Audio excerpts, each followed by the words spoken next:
Assalamu alaikum. In the name of Allah, who is the sole cherisher and the sole sustainer of this universe, I hope you all will be fine. As you know, we are having a series of lectures on different topics. Particularly, this subject is dealing with technical writing. As far as technical writing is concerned, it is, as previously pointed out, different from non-technical writing. In the last class, we talked about scientific writing and technical reports, in which we focused on book reviews. As far as books reviews are concerned, these are a kind of reviews of the books that we read. This is a kind of, you may say, summary that we present with some kind of recommendations by pointing out its weaknesses, its shortcomings. So in the last class we talked about reviews of conference papers, reviews of books, reviews of research papers. Today we will talk about business communication. Business communication aims at dealing with business plans, minutes of meeting, agendas, cover letters, non-technical reports, memos, resumes, and so on and so forth. It would not be possible for us to talk about all of these things in detail in one lecture. So today we will talk about only one thing or one element of this business communication, and that is resume. This word resume has two pronunciations. One is British, another is American. The British pronounce it like resume. On the other hand, Americans pronounce it resume. So this is a kind of slight difference in the pronunciation of this word. As far as resume is concerned, it is a kind of short summary or account of something. It is a kind of brief written record of your education and the jobs you have done that you send when you are applying for a job. When you are applying for something, two things are important. One is resume, another is cover letter.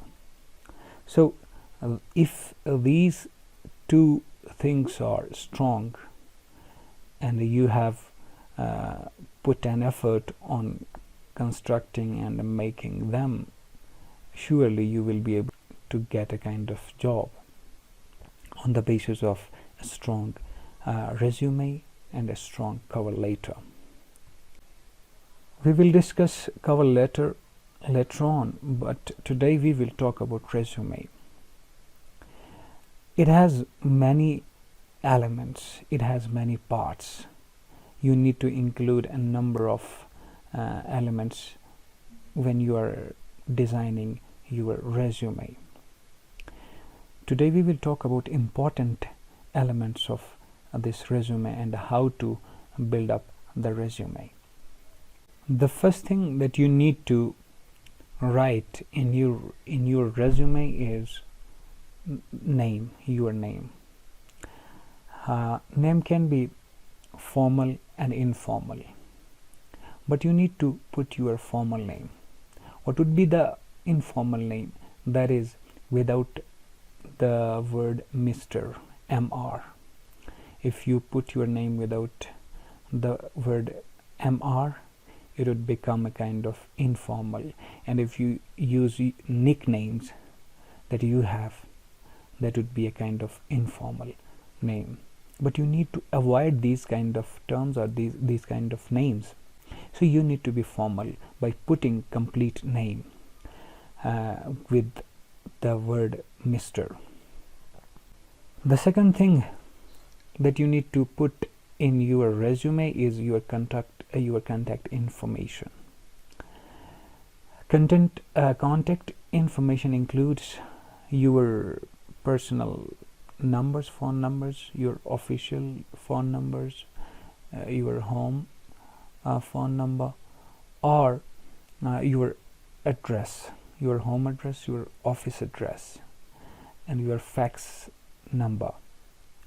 But in most of the cases, the candidates do not put the actual addresses because that is not that much required.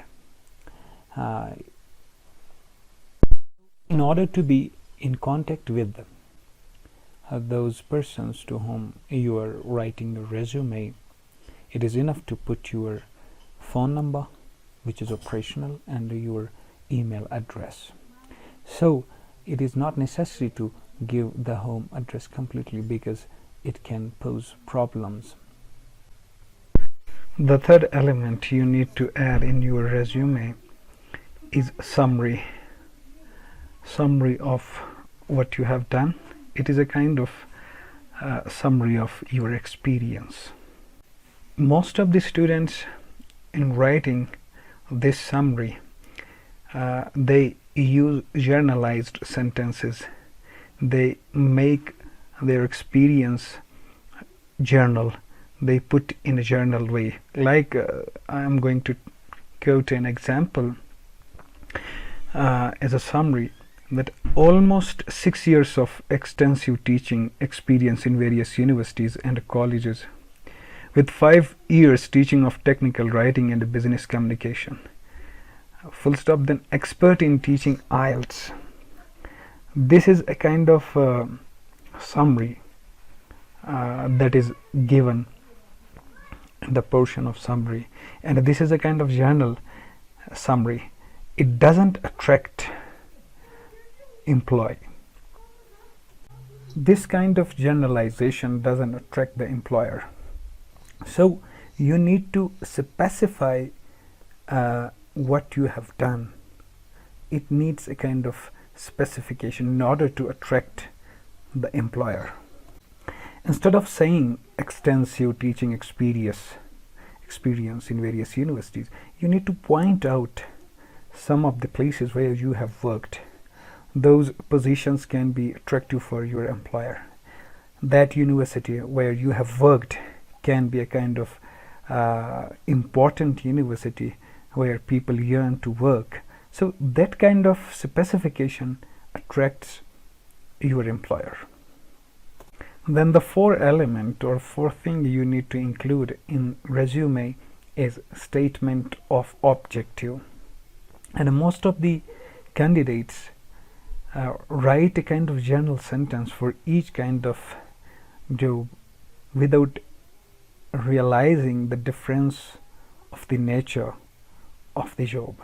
Suppose if you are seeking a kind of job in an educational institution, the statement of objective should be different.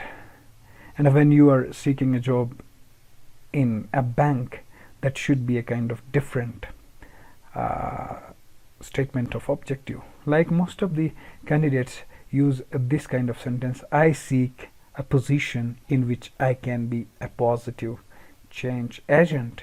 So you can't put this statement everywhere, means for all kind of positions, whether those are educational institutions that you seek a kind of opportunity over there, or that kind of a banking system where you are seeking a job, a position.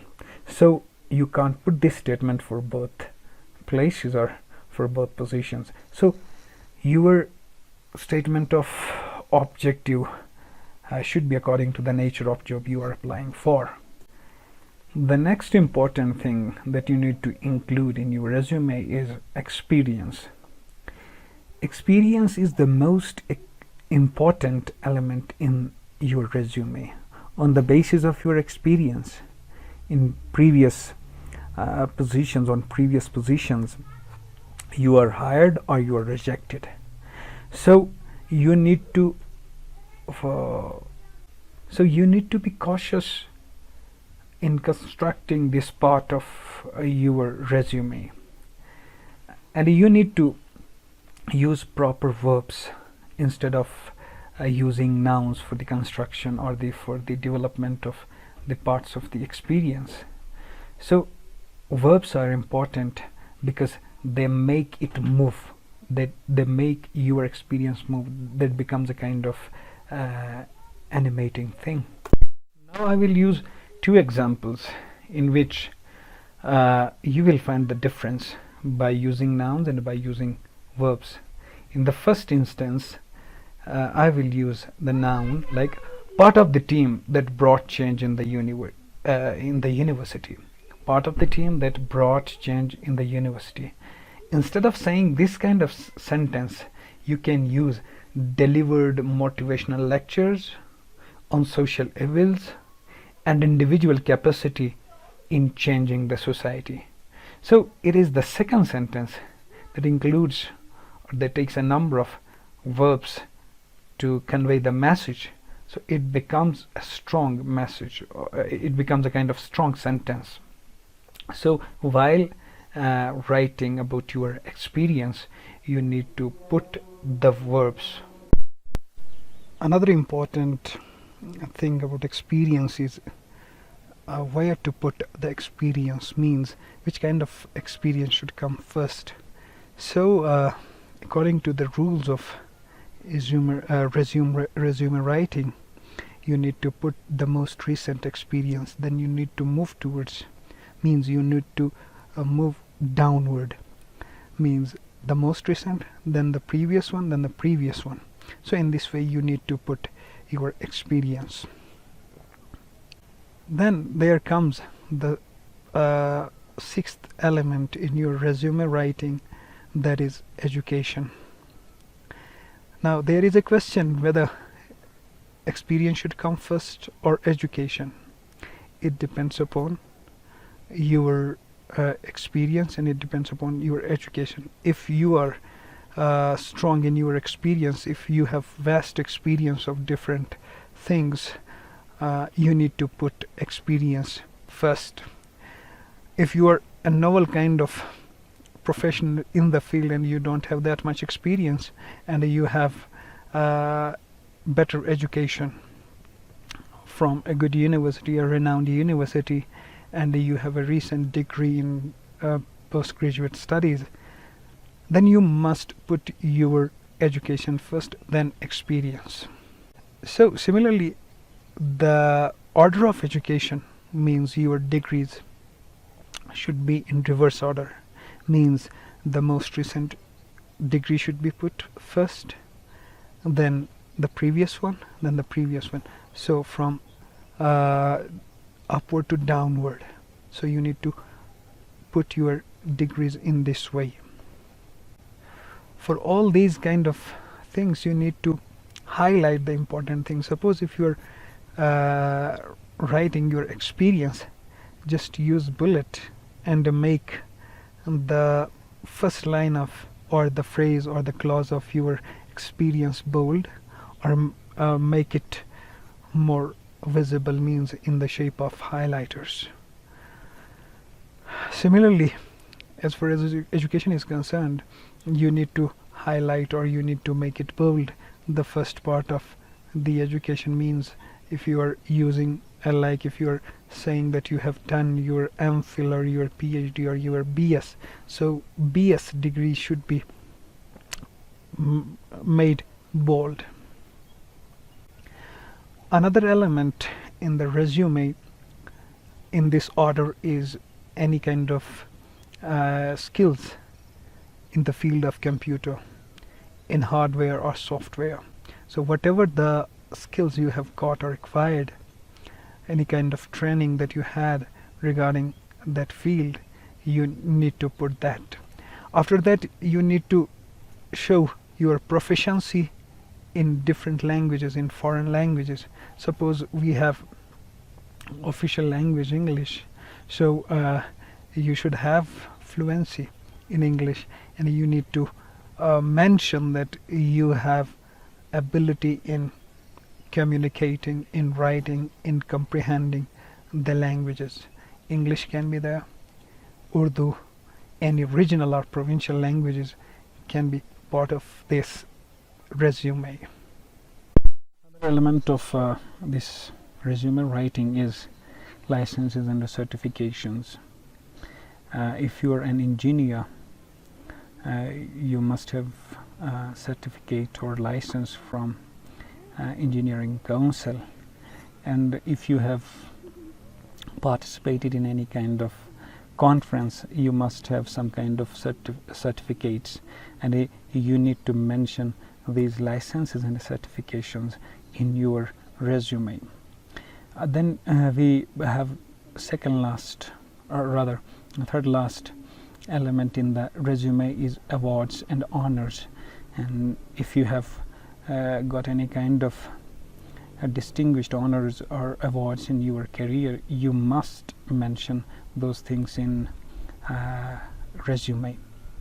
Then there comes publications. If you have any kind of publications, research publications, if you have any kind of research papers, conference papers, abstracts, or anything like this, then you need to mention them with all detail. So if you have any kind of publication, you need to tell them the publishers as well. That's the year of that publication, its volume as well. Then there comes affiliations. If you are affiliated with any kind of organization, that can be a kind of social organization, that can be a kind of political organization. If you had been part, or if you have been part of that organization, you need to mention your affiliations. But this kind of affiliation can be sometimes problematic, in the sense that your employee, the person who is judging your resume, can dislike the affiliations you have. Sometimes it can be beneficial in the sense that the person can like, or he has a kind of tendency towards that organization that you are affiliated with. So it depends upon that examiner who examines your resume. Then the last thing in the resume is references. References is a kind of relationship you have with your teachers, with your professors, with your bosses with whom you have worked in previous years or previously. So they know you, they have knowledge about you, so you can refer them at the end of the essay, that you can have opinion regarding me from these people. So you can give the references of those people, those professionals, those teachers, or those professors, by seeking their permission first. So if you want to include the reference of your head of the department, first you need to go to the head and tell him that I want to give you a reference. So whenever any kind of person wants to contact with you regarding me, you can provide him or her the knowledge or what kind of experience you had with me, you can convey to him. This is all about resume writing, and you can change the elements that we discussed right now according to the nature of the job, according to the position that you are applying for. So it is not necessary to stick to this thing that we discussed today. So you can change, or you can bring changes according to the nature of the job. So what is important then is cover letter. And most of the times when you are applying for a job, your resume must accompany with a covering letter, a cover letter. So what is cover letter? Basically, The basic goal of this cover letter is to briefly and concisely state your purpose. So whenever you are applying, your resume doesn't tell for what purpose you are sending that resume. So in order to convey that purpose, the purpose of sending that resume, you need to write a letter that is known as cover letter, that tells the goal of sending the resume. So now I am going to share with you a kind of letter, cover letter, so you will have an idea what is the covering letter. Usually you come to know about the job opportunities from different sources like newspaper, websites, and magazines. So whenever you come to know about the job, you apply by sending your resume. So you need to tell them from where you came to know. So the first thing that you will write in the cover letter is the position of the person to whom you are writing. You can write his name as well, like Mr.